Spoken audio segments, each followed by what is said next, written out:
आज हम भजन संहिता के भजन 96 का अध्ययन करेंगे। यहोवा के लिए एक नया गीत गाओ, हे सारी पृथ्वी के लोगों, यहोवा के लिए गाओ।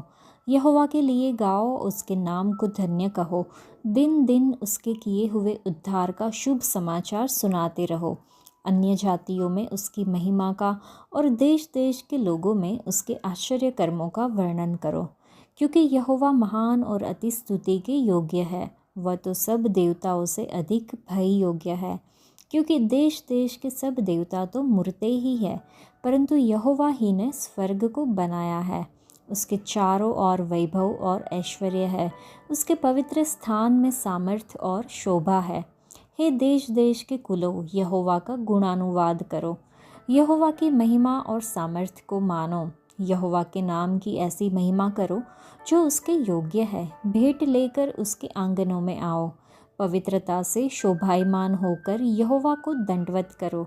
हे सारे पृथ्वी के लोगों, उसके सामने कांपते रहो।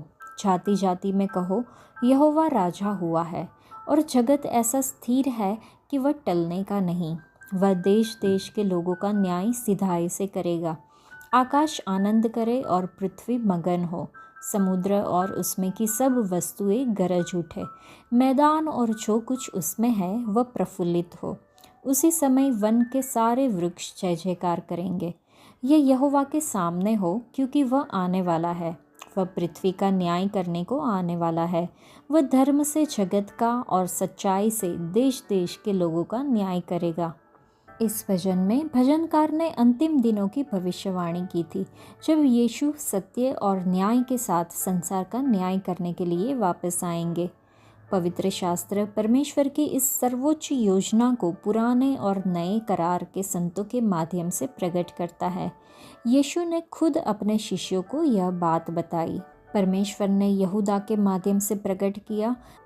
लिखा है कि अब आदम के 7वें वंशज हनोक ने भविष्यवाणी करते हुए कहा, देखो, प्रभु अपने हजारों हजार संतों के साथ आ रहे हैं सबका न्याय करने के लिए।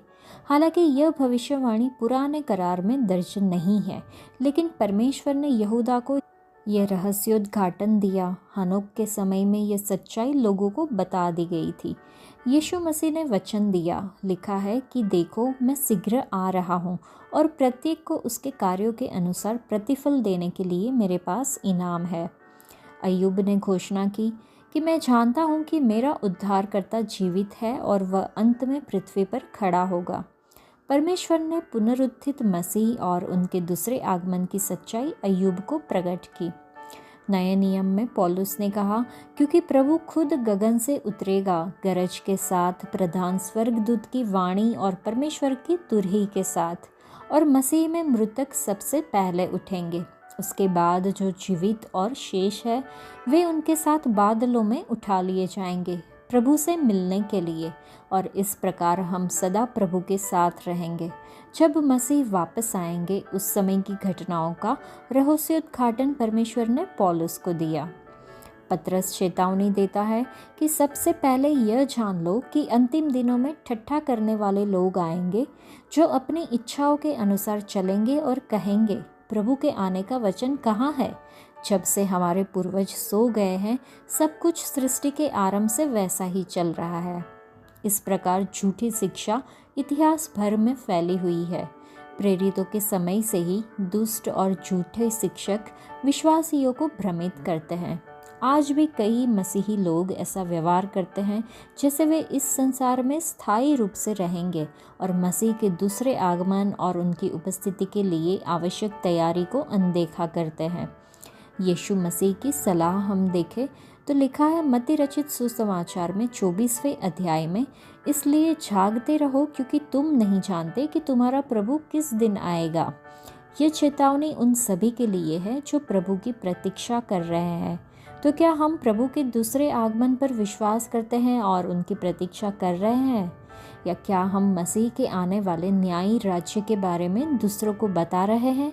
ये हमें सोचना होगा। आज के लिए इतना ही। परमेश्वर आप सबको आशीष दे। धन्यवाद।